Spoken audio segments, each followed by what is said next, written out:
Vladimir Ilyich Lenin nuclear power plant, where several thousand people go to work each day. Tonight, the 176 employees of Block 4 have been ordered to carry out a test on a self-fueling system of the reactor, something that could save energy. At 1:23 a.m., the security systems are deactivated and the experiment begins.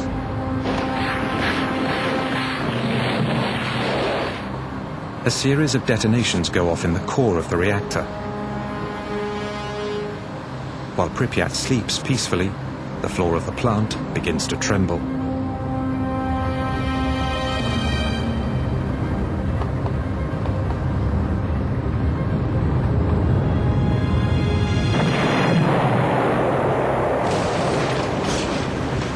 The 1,200-ton cover of the reactor suddenly blasts into the air.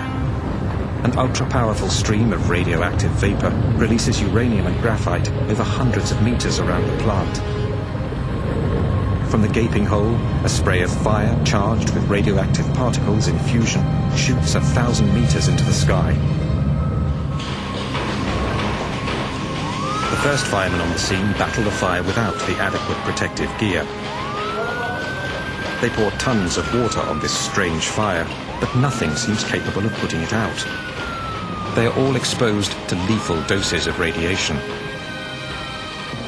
2 men die that night. 28 more will follow in the next few months.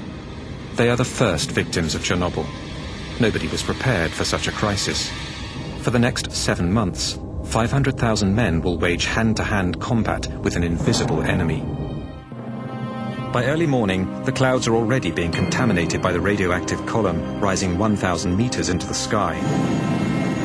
Igor Kostin was a photographer with the news agency Novosti. The thin, translucent smoke he sees rising from the ruins is in fact highly radioactive. Kostin is one of the few Chernobyl reporters on the scene in the early hours of the accident to have survived serious exposure to radiation. At the core of the blown-out reactor and buried under 14 meters of rubble, the graphite surrounding the nuclear fuel burns and melts the uranium. The radioactive fallout is going to be 100 times greater than the combined power of the 2 atomic bombs dropped on Hiroshima and Nagasaki. For Pripyat's 43,000 inhabitants, life goes on as usual. They know nothing of the disaster 3 kilometers away. The white flashes on these images are the results of radioactivity on the film. People in the streets hardly blink an eye at the masked soldiers scattered throughout the city. Meanwhile, clouds filled with radioactive particles are being blown north by the wind. Between the 26th and the 27th of April, they drift over 1,000 kilometers above Russia, then over Belarusia and the Baltics. On the 28th, they hit Sweden, where the rise of radioactivity is detected near one of their nuclear power plants. The gigantic ballet begins. Top pilots have been rushed back from the Afghan front to fly helicopters carrying soldiers who will toss 80-kilo sandbags into the blaze with their bare hands. They hope to smother the fire by filling the reactor with tons of sand and boric acid, which neutralizes radiation. The first day, 110 sorties. The next, 300.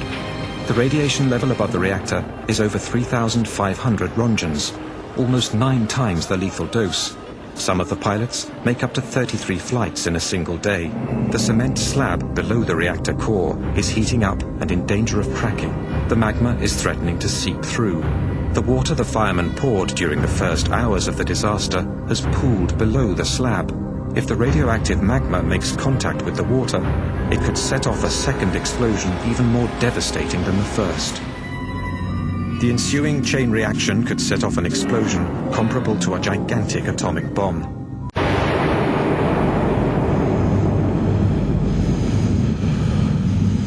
This second explosion would have been accompanied by a terrible shockwave and a massive rise in radioactivity that would have claimed thousands of lives in a matter of hours. Although it has been covered over, the fire still isn't out. Flying over in helicopters isn't solving the problem. With the imminent threat of a second explosion still looming, the makeshift measures continue.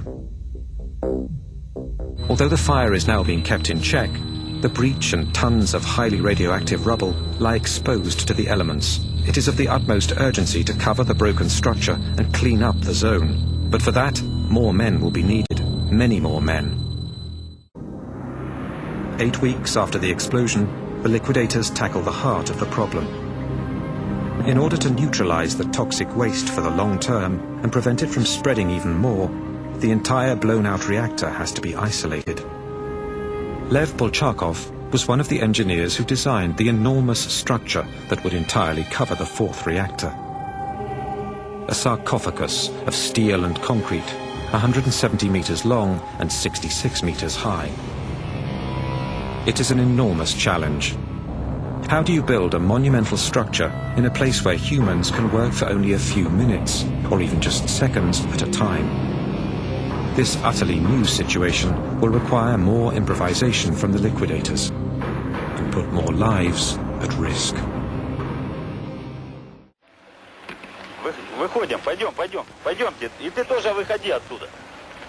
These pieces of graphite enveloped uranium rods.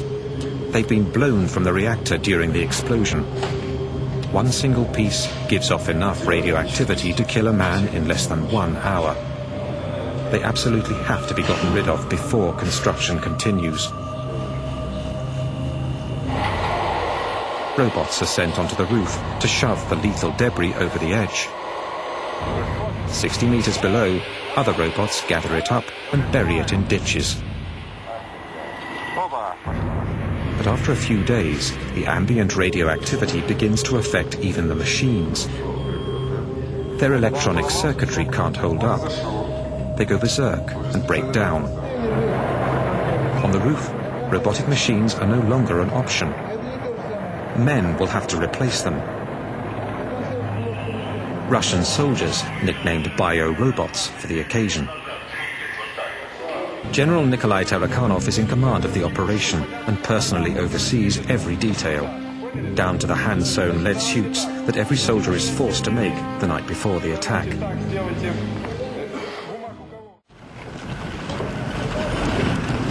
When the siren blows, a crew of 8 soldiers rushes up onto the roof, along with an officer. Their mission is simple: shovel up the radioactive debris as quickly as possible and throw it off the roof.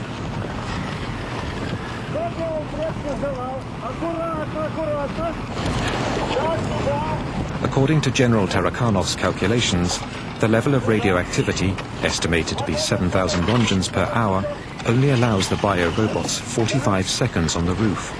Only enough time for a couple of shovelfuls.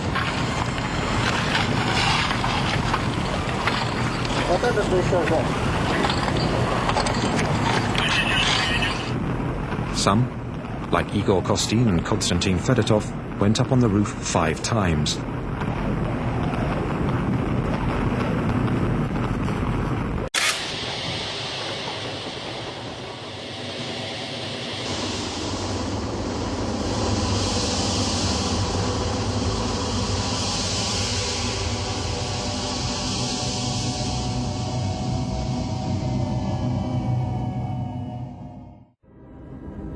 Seven months after the explosion, the zone has been cleaned up and the sarcophagus completed. 500,000 people, military and civilians, have participated in the operation. A bitter victory. The country will never recover.